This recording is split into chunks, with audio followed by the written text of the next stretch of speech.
Digest. True stories from real life selected from the pages of the most famous, widely read magazine in the world. Ordeal at Yuba Gap. The crisis that overtook the city of San Francisco streamliner to become the greatest drama of the snow since the famed tragedy at Donner Pass. 6 hours of surgery. The taut, exciting drama that envelops the lives of 5 people of medicine, working in the hushed concentration of the operating room to save a boy's life. The man who beat death. The warm, moving, personal story of tennis champion Billy Talbot and his valiant uphill battle to victory over diabetes. The secret weapon of Joe Smith. The classic story of the United Nations and how one reporter proved to the Soviets that the pen is mightier than the sword. My First Bullfight. The amusing and highly exciting story behind America's Toreador, Sidney Franklin's climb to fame and fortune as Brooklyn's first matador. Your favorite stories brought to life on TV Reader's Digest.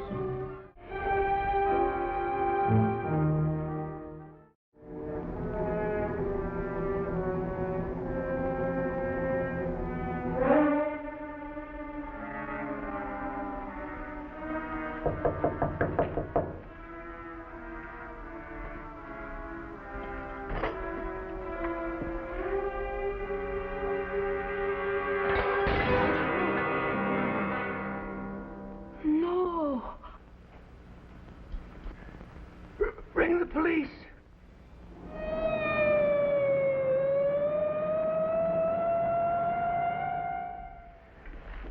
Could you describe the murderer? Well, he was a big man, Inspector. I think he wore a dark overcoat. I can't remember. It all happened so fast. Do you recall if that window was open? Oh, the window? Yes. I remember when I came home, I unlocked and opened it. It was a warm night. There are heavy vines up the wall to the windowsill, Inspector. The flowers have been trampled down below. There are no fingerprints on the windowsill? No, sir. The thief knew his business. The thief? Has something been stolen? Madame's jewel case is empty. Her ring finger was bleeding as though a ring had been torn off.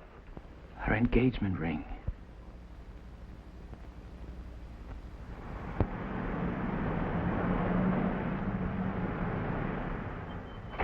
Inspector Renault will be pleased to see you, Monsieur Boyaval. But I will not be pleased to see Renault. Not pleased at all. My wife has been in her grave for 2 weeks and still no news of a murderer. Oh, monsieur, we are doing our best. You are doing nothing. You haven't a solitary clue. I am calling on the prefect this morning and asking to relieve you of this case. That is your privilege, of course. Excuse me. The prefect has been summoned by the president of the Senate. He asked if Monsieur Boyaval would be good enough to wait a few minutes. Oh, well, my office is at your service, Monsieur Vigeols. Take Monsieur's hat and his umbrella and inform me the instant the prefect returns. Yes, sir. Allow me. I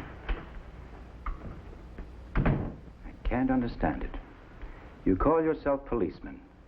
What has happened to the great tradition of French detective work?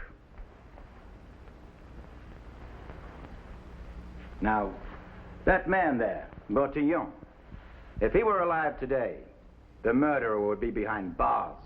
Oh, without question. Bertillon was our greatest master and my inspiration. It is even my humble privilege to occupy an office that once was his. This was once Bertillon's office? The man that invented fingerprinting? And they give it to a bungler like you? Forgive me, monsieur. Bertillon did not invent fingerprinting, great man that he was. Of course he did. Everyone knows that. Fingerprinting was known to the Chinese over 1,500 years ago. Of course, Bertillon was the first man to use it here in France. If you would care to examine Bertillon's own notes on the matter, I have them here in his cabinet. This cabinet contains the actual relics of some of Bertillon's cases? Yes. Would you be interested to look at some of them while you're waiting for the prefect? These skulls, for instance. Bertillon himself brought these into Police Prefect Andrieux's office one day, 75 years ago. Who are you? Alphonse Bertillion, applicant for the position of clerk. Oh, yes, recommended by Senator Ledoux. What are these grinning horrors you brought with you? Human skulls. I've been doing some medical research. Medical research? Are you interested in police work, young man? Or distributing pills? Oh, police work, sir. I've developed a method of identifying criminals. You see, I've classified the 222 bones of the human skeleton and discovered that the measurements of no two human beings are exactly alike. Now, you take these skulls. You take them, young man, and report to the chief file clerk. Don't waste my time. We have a system of identification. But an unreliable one. What? Criminals are identified only by written description. Now, if a thief changes his name or alters his appearance slightly by a new scar or a missing tooth, he's booked as a new offender. Of all the impudence. You apply for a job as a 10-franc clerk and you start to reorganize my department. I humbly apologize. I meant no offense. It's only that I'm so sure that anthropometry... That what? Anthropometry. That's what I call my system of scientific identification. I can think of shorter names to call it, certain of which might apply to its inventor. If your sponsor did not have such powerful influence, I can't refuse his request to employ you, Bertillon, but I can discharge you for cause. Remember that. Now, you take those bones to the basement, bury them in the trash bin, and your theories on top of them, and climb up on your clerk stool.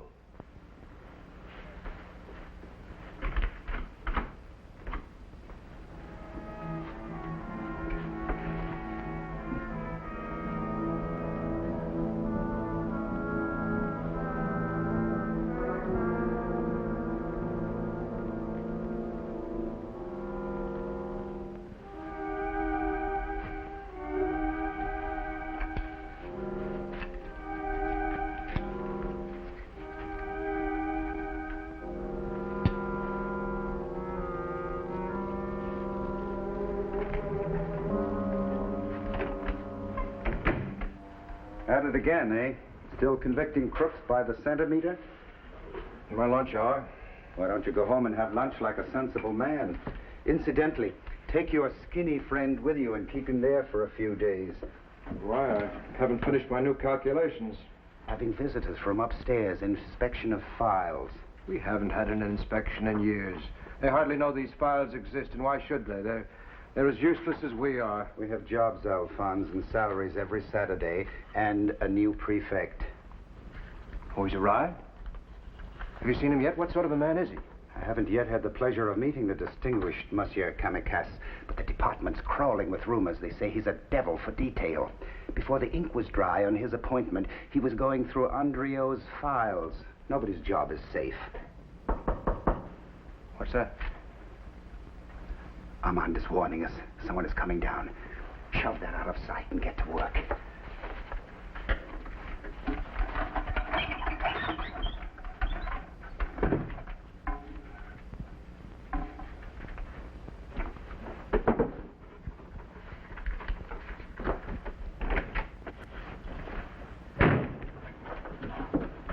It seems my inspection is no surprise.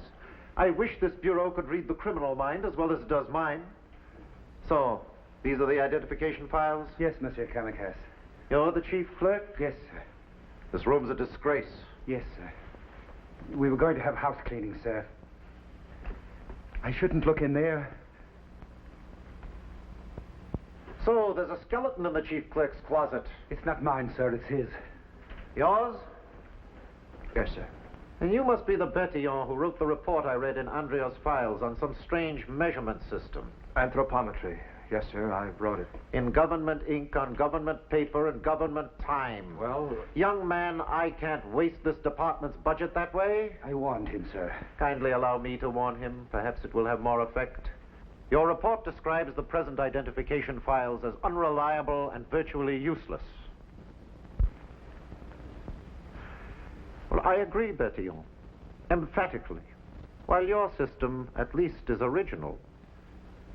But no trap is any good until it has caught some mice. How long would it take to test yours? Could you allow me 3 months? Very well. If in 3 months you have convicted one criminal repeater, I will give your, what do you call it? Anthropometry, a full-scale trial. If it fails... Oh, it won't fail. I'd stake my life on it. All right, hold it motionless, please.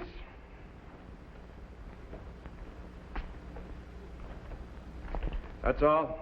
Take him back to his cell, guard. I thought this was police headquarters, not a photograph gallery. One day it may be the largest gallery in all of Paris, with the ugliest subjects. The gallery of rogues. Did you list all scars and moles on his index card? Perfect mosaic of them. And most important, did you get his exact measurements? To the centimeter. Head, right ear, left middle finger, left forearm, left foot. 11 of them to be exact. But, Alphonse, this isn't work for policemen. This is work for tailors and dressmakers. So far, Jacques. Wait till you've measured your first murderer for his coffin.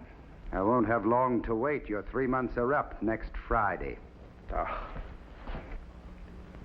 Well, I'll admit the two men look alike, but so do dozens of people. We can't convict on coincidence. It is not coincidence.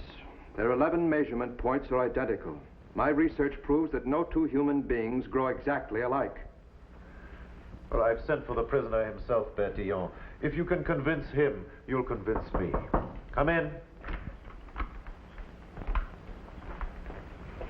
Ah, the gendarme who shoots with a camera. Mind your tongue, prisoner. Answer this man's questions. Your name is Maurice Dupont? Yes. You also have another name, Joseph Martin. What for? Why do I need two names? To avoid two convictions as the same man, when you know that 4 convictions will send you to Devil's Island. These are measurements I made of you this morning, and identical measurements of you as Martin made the day you left prison after serving a 2-year sentence. He's lying. I have never been jailed before. What's he trying to do to me? I have rights under French law. It's your wrongs against French law that concern us. Continue. We note that Martin had several prominent scars. Dupont bears the same scars. Show your left arm. A twisting scar, 12 centimeters long.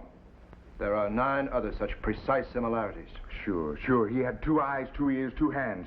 So has every man on the jury. They must believe their eyes when I show them these. Show them. Go ahead. These pictures prove I'm not Martin. Look, he has blonde hair. Mine's as black as coal. It was black the day of your arrest, but that was a week ago. Observe the roots. Blonde roots appearing under the dye. Of course they are. Now confess. You dyed your hair, you changed your name, but you couldn't change your face, your bones, or your scars. What will a confession get me? About 5 years less. All right. I'm Joseph Martin. Take him back to the cells.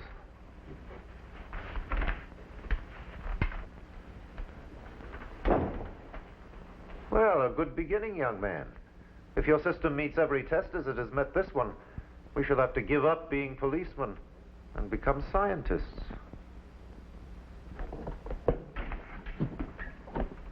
As a farewell gesture, I've just packed your scientific belongings. Fortunately, you have a colleague who can carry it home for you. Thanks, Jacques. That'll save me a lot of trouble. Goodbye, my quixotic friend. I do tease you a lot, but I'm really very sorry that your system failed in the final test.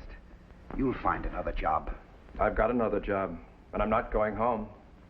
Where then? Upstairs, to a new office.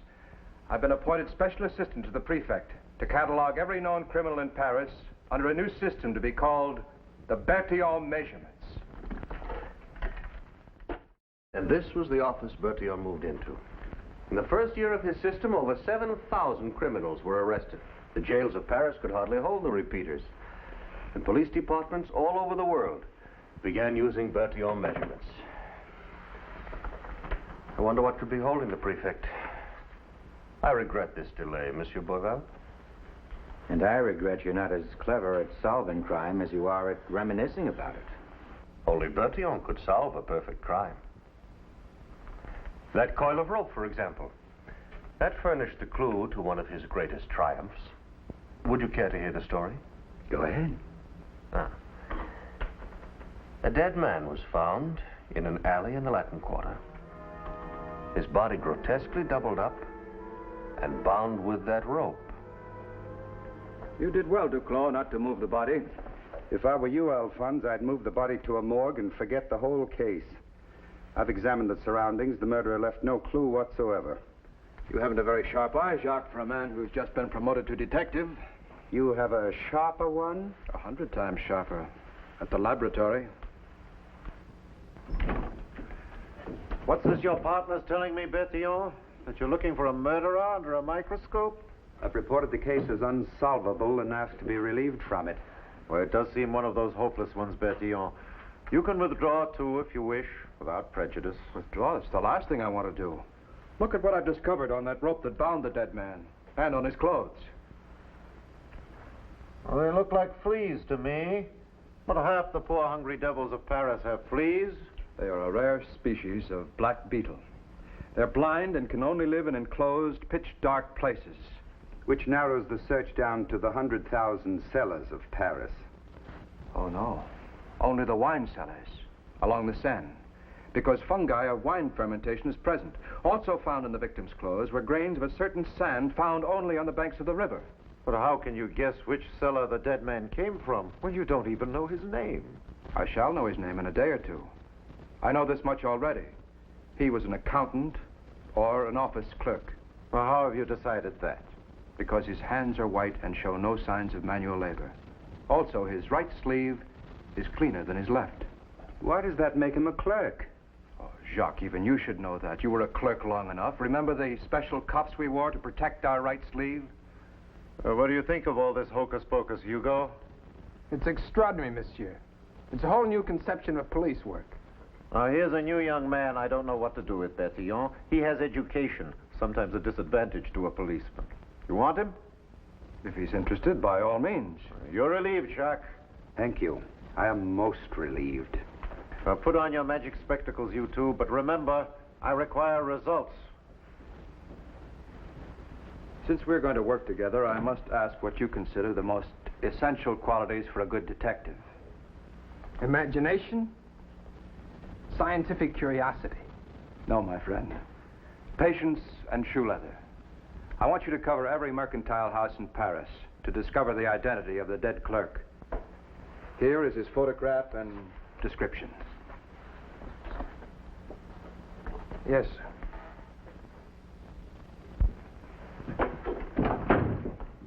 I've traced him, the dead bookkeeper. His name is Charles Tellier, and he's been missing from his desk at the Vitre Importing Company for over a week. Very good, but why wasn't his disappearance reported? Because his accounts were in perfect order. Now, here's all his employer knew about him, and here's a list of his friends. A grocer, another accountant, a bookmaker, a certain Cabassou who also runs a restaurant. On the bank of the Seine. Very good. Let's start there. These gentlemen are from the police. They tell me Tellier has been murdered. Tell me, Cabassou, have you a wine cellar under the cafe here? A cellar? Unfortunately, no. We have a poor situation, no equipment. Will you do me a favor? Will you make brief notes on everything you know about your good friend Tellier? By all means. Anything to help the police.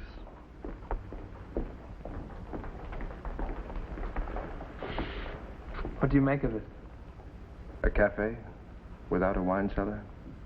Almost unheard of. Hugo, find out who built this place and if the plans still exist.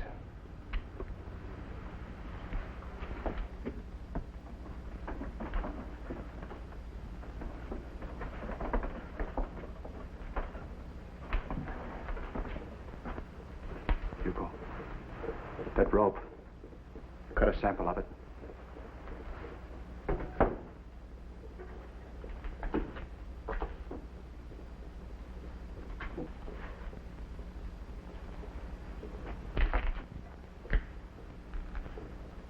Hugo, look. Sand like that of the riverbank. Examine this post. It's crawling.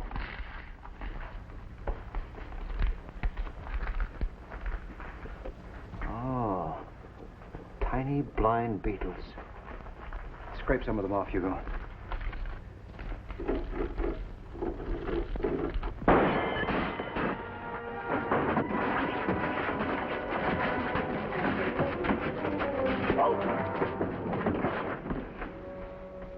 You've knocked him stiff as a stone. You've learned a great lesson tonight, Hugo. Science can never completely replace the policeman's Billy. I may presume to interrupt the two scientific detectives. Oh, certainly, Jacques.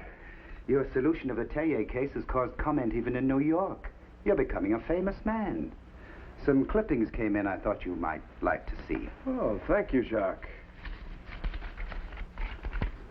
What's this? Oh, just a report from an American prison called Leavenworth. Bertillon measurements discredited. That's impossible. Convict meets his Bertillon twin, both serving life in the same penitentiary. Leavenworth convicts Will West and William West have no blood relationship, yet their Bertillon measurements are identical in 7 of 11 points. The other points differed only insignificantly. Of course, it's the exception that proves the rule. The prefect was most interested. I just thought I'd pass it along. Thank you, Jacques. He couldn't wait. No, Jacques did right to bring it to me. I couldn't sleep if I thought my system might condemn men. It says the two men were not alike in one respect. Their fingerprints.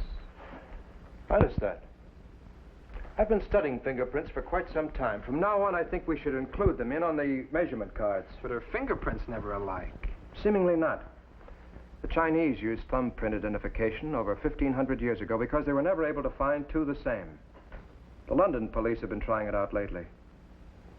The difficulty has been to produce clear impressions of fingerprints left at the scene of the crime. I've been experimenting with a special powder. We'll test it on the very next case. The dead butler evidently was surprised in the kitchen and then retreated to this room under attack from the murderer. Or a blow on the head with some heavy object finished him. There's fragments of glass in the head wound. Oh, he was struck with this decanter. Oh, don't touch it.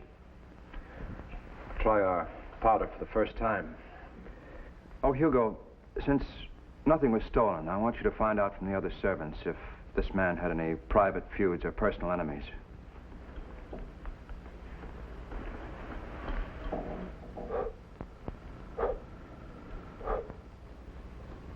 It was well known you two quarreled, chauffeur. Why, 3 nights before the murder. You threatened his life. We have testimony. But you have no testimony that I was in the house the night he got killed. Or in the neighborhood. Perhaps we have. Silent testimony. What is it? Oh, it's incomplete as yet. Well, may I go back to my work while you're completing it? Yes, you may. Oh, chauffeur. One thing before you go. Would you touch your fingers to this pad and then press them on this paper? Why not? I have no blood on my hands, or scars either.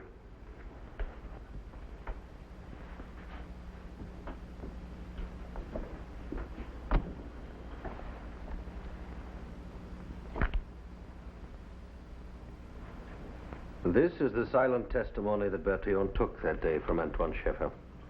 The first man ever condemned to death in France on fingerprint evidence. The prefect has arrived? He's on his way upstairs. Ah, good. Oh, Monsieur Boyaval's hat and umbrella. Yes, sir. After hearing about these solved riddles, I regret more than ever that Bertillon is not alive today. His methods are still alive, monsieur. We use them.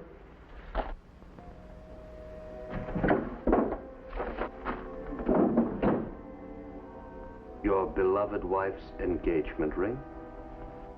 We dug it up out of the rose garden, wrapped in oil silk with the other jewels. It came off with some difficulty. You remember her ring finger was bruised and bloody? In order to remove it, you had to grasp it firmly. So firmly that the print of your index finger was clearly impressed on the ring. Are you implying that I'm concerned in this crime? The death of my own wife? While I was reminiscing about Bertillon's introduction of fingerprinting, Vigeols here was taking your prints from the silver handle of your umbrella. The prints from the ring and the umbrella, monsieur, are identical.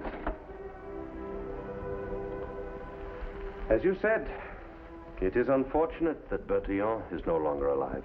Unfortunate for you, monsieur, that he ever lived.